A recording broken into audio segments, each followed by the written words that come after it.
Hello everyone. आज मेरा topic है एम्पियर सर्किटल लॉ। इस लॉ के बारे में आज स्टेट करेंगे, इसे प्रूफ करेंगे और इससे रिलेटेड कुछ बातें जानेंगे। ये जिस प्रकार से हमारा गॉस लॉ बायो-सैवर्ट लॉ पर आधारित था, उसी प्रकार गॉस लॉ किस पे, कूलॉम्स लॉ पे बेस्ड था, उसी प्रकार से आपका ampere circuital law bio-Savart law पर बेस्ड है, उसका ये एनालॉगस है।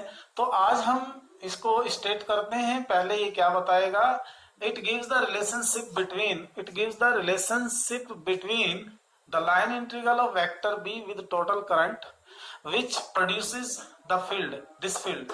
जिस फील्ड के लिए, जिस मैग्नेटिक फील्ड के लिए हम लाइन इंटीग्रल लेते हैं, उस लाइन इंटीग्रल का ये रिलेशन बताता है इलेक्ट्रिक करंट के साथ, जो इस मैग्नेटिक फील्ड को जनरेट करती है। इसका स्टेटमेंट लिखिएगा। स्टेटमेंट क्या है, स्टेटमेंट लिखेंगे बेटा, मैं स्टेटमेंट लिख देता हूं, मेरी वीडियो लंबी हो जाएगी नहीं तो। स्टेटमेंट देखिए क्या है। स्टेटमेंट होता है, according to this law the line integral of the magnetic field vector B around any closed path होना चाहिए। चाहे ये सर्किट ले सकते हैं आप, सर्किल ले सकते हैं, यूनिफॉर्म फिगर का कोई सर्किल या नॉन यूनिफॉर्म फिगर ले सकते हैं, लेकिन वो बाउंडेड होनी चाहिए। Is equal to the mu not times to the total current passes through the closed path.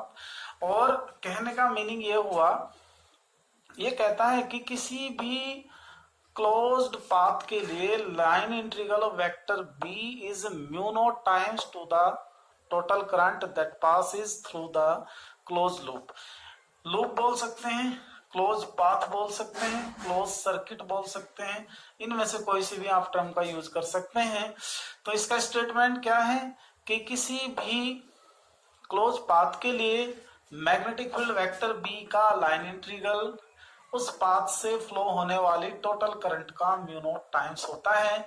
Mathematically इसको डिनोट करते हैं, integration vector B DL vector it is equal to mu not summation I, where mu not is the probability of free space. और यहाँ जो ये term है, ये वाली term integration of vector B into DL vector, it is called क्या कहलाती है, लाइन इंटीग्रल किसका, line integral of vector B, line integral of vector B. तो ये इसका स्टेटमेंट है बेटा। इससे थोड़ा सा और डिस्कस करते हैं, इसको कैसे अप्लाई करेंगे, थोड़ा मैं इसको अभी बताता हूं।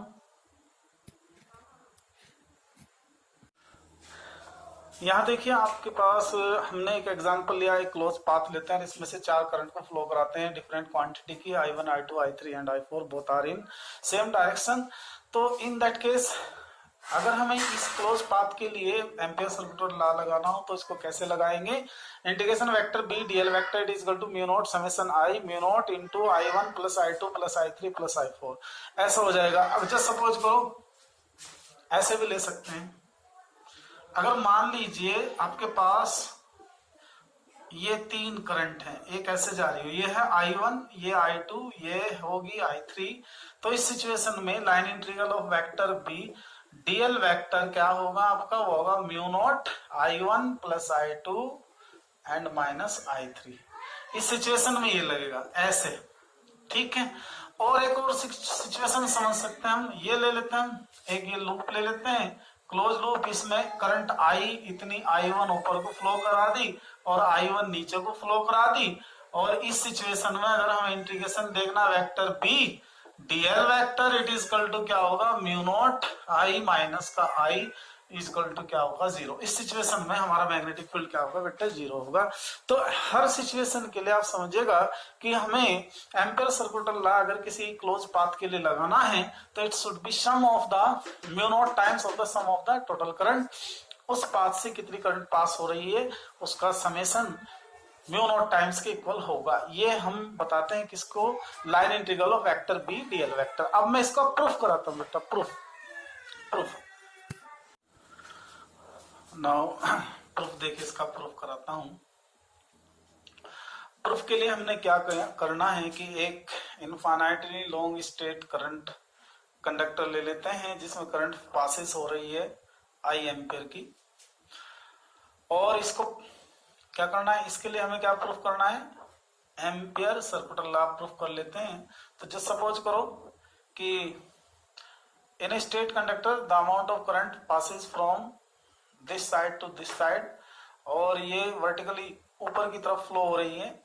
हम ये कह सकते हैं according to Biot-Savart law the magnetic field near at a distance R, the magnetic according to Biot-Savart law magnitude of the magnetic field vector B at a distance R, at a distance R, wire से distance R पर हम क्या करते हैं, magnetic field find कर लेते हैं।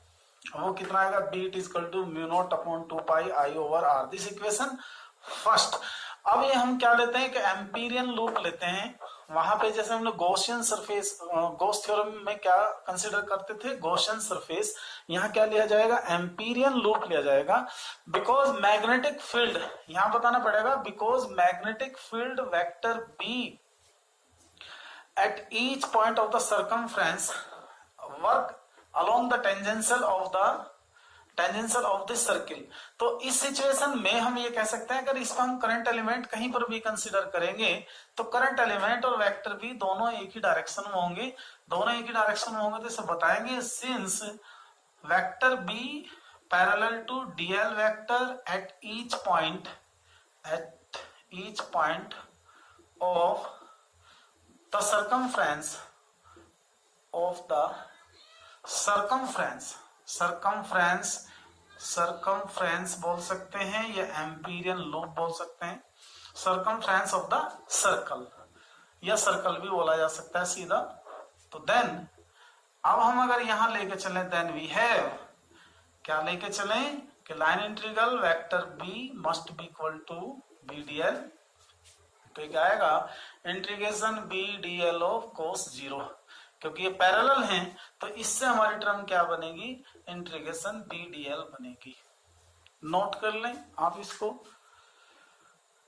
Video pause करके नोट कर सकते हैं आप। इसके बाद ये हम कन्वर्ट कर लेते हैं मैथमेटिकली, किस में आ गए, integration of line integration of vector B DL vector बना हमारा बी डीएल के इक्वल बी डीएल। अब यहां पर हम लिख सकते हैं वैल्यू ऑफ,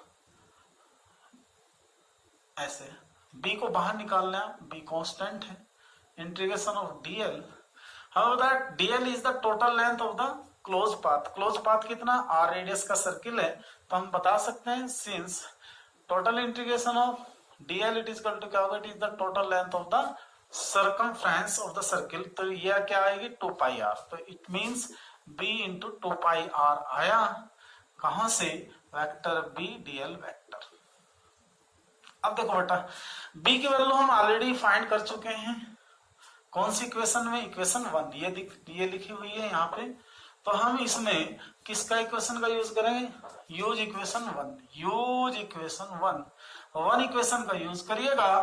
तो in that case vector B DL vector, b की वैल्यू रखे mu 0 upon 2 pi I over R, multiply कर देंगे 2 पाई आर, और इससे ये कैंसिल हुआ। Integration of vector B DL vector, ये आ जाएगा mu naught I, which is the proof of Biot Savart, वो sorry Ampere circular law, hence proved. यही हमें प्रूफ करना था। ओके बेटा, तो आप इसे नोट कर लें।